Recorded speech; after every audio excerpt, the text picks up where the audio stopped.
67번입니다. 중군사 공작에 포함되지 않는 것은 뭐냐? 67번도 제가 알기로 기억하기로 학생들이 상당히 많은 논란을 초래했던 그런 문제 중에 하나입니다. 요즘 무인기 얘기하는 게 드론이죠, 드론입니다, 드론. 그죠? 드론을 얘기하는데, 무인기로 테러 단체를 공격한다. 이런 것들. 그 다음에 적군의 사기를 저하시키기 위해서 삐라를 살포한다. 적에게 잡힌 인지를 구출한다. 적군의 지도자를 암살한다. 3번, 4번은 명확하고 1번하고 2번 중에서 어느 것이 정답일 것인가? 제가 봤을 때 이런 얘기를 할 수 있을 것 같은데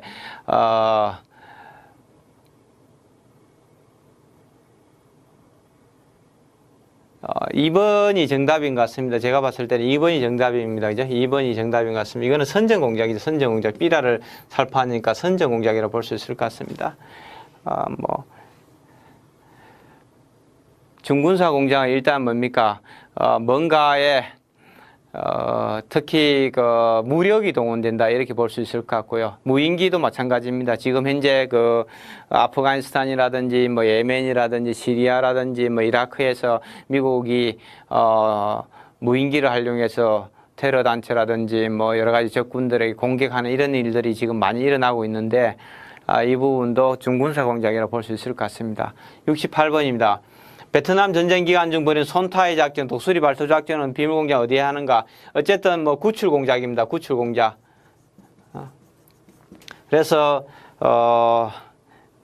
미국 CIA가 이란에서 독수리 발톱 작전이라든지 베트남의 손타의 작전이라든지 이런 것들입니다. 전쟁 포로를 구금하고 있다는 감옥에 사실 가서 전쟁 포로를 구출하러 간 그런 활동들이 손타이 작전입니다. 독수리 발톱 작전은 이란에서 당시에 79년 호메인이 이란 해교혁명이 일어났을 때 미국 국민들을 구출하기 작전이 독수리 발톱 작전입니다. 이게 그 당시만 하더라도 거의 장비도 별로 좋지 않고 그 관련된 지역에 대한 어떤 정보도 정확하지 않아서 성공한 비밀 공작이 생각보다 많지 않습니다. 손타이 작전 같은 경우에도 포로들이 수용되어 있다는 그 지역에 가서 헬기로 가서 무차별 공격하고 딱 가서 내렸는데 보니까 이미 포로들은 다른 지역으로 옮기고 텅 빈 감옥만 남아 있었다 이런 얘기를 하고 있습니다. 사실 독수리 발톱 작전도 그렇게 성공한 비밀 공작은 아닙니다. 실패했으니까 나오는 거예요. 실패했으니까 교과서에 나오고 얘기를 하고 있는 거죠.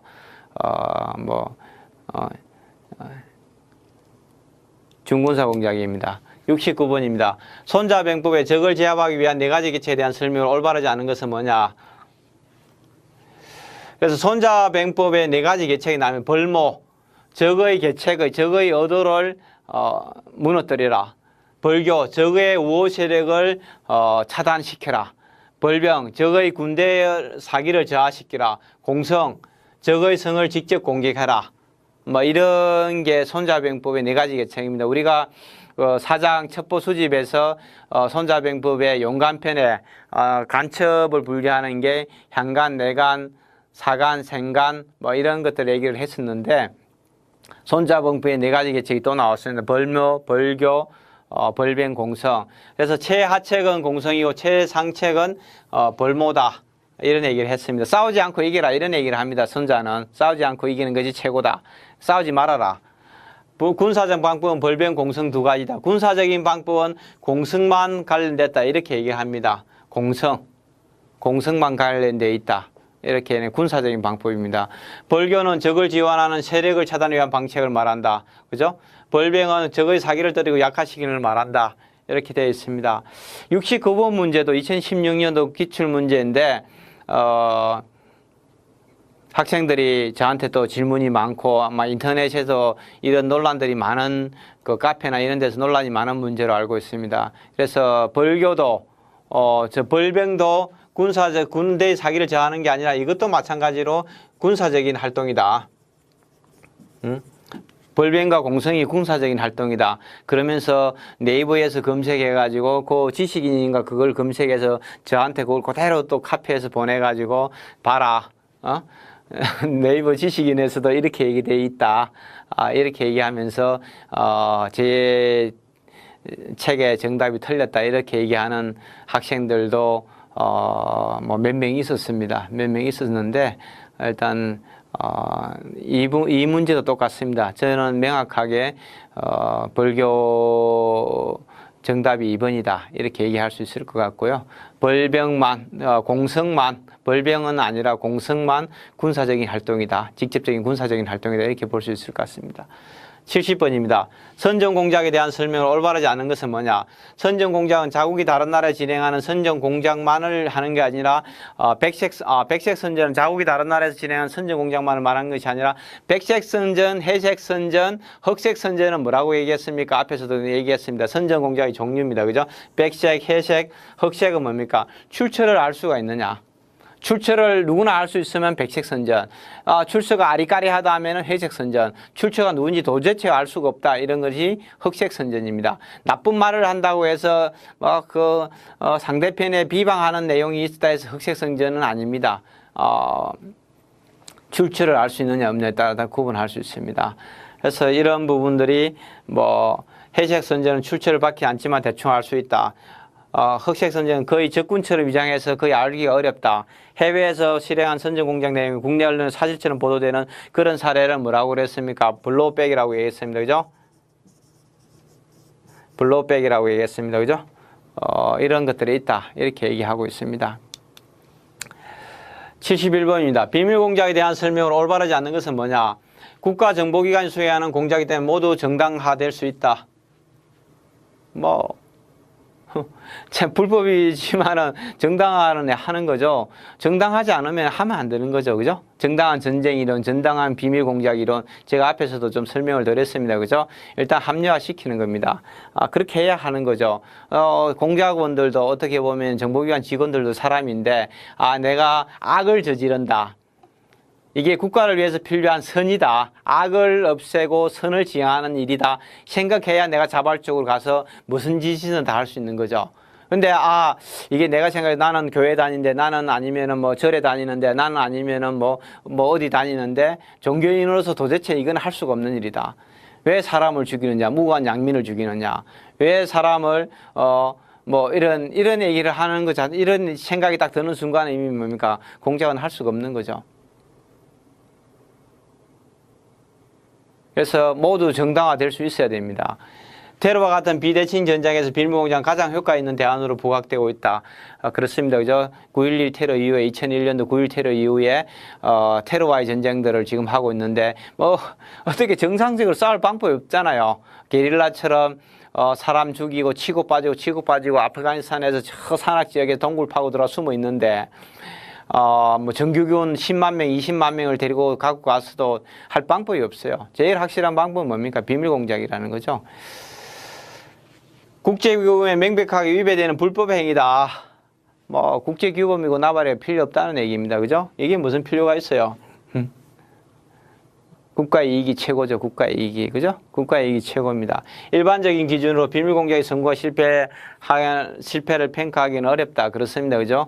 어제도 제가 그런 얘기를 어디서 들은 것 같은데, 오사마 빈 라덴을 제거한 그런 공작이 성공적이었느냐, 실패했느냐, 그렇게 얘기할 수 있습니다. 죽였으니까 성공했다고.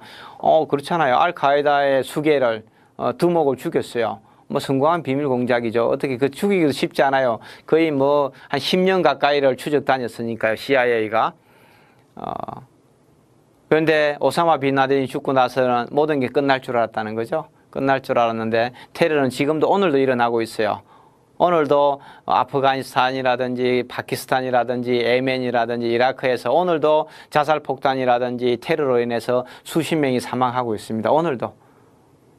전 세계 어디선가는 지금 또 테러로 이슬람, 알카에다라든지 이슬람 국가라든지 이런 이슬람 관련된 테러 조직들이 가자 지구라든지 웨스트뱅크라든지 이런 데서 일어나고 있습니다.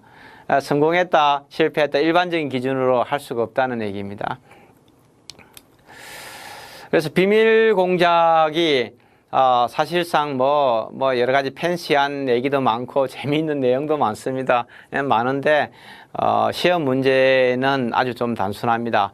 위장 부인의 정도가 높고 낮으냐, 폭력의 정도가 높고 낮으냐. 그래서 선전 공작, 정치 공작, 경제 공작, 전복 공작, 중군사 공작의 종류들을 알고 있느냐, 특징들을 알고 있느냐.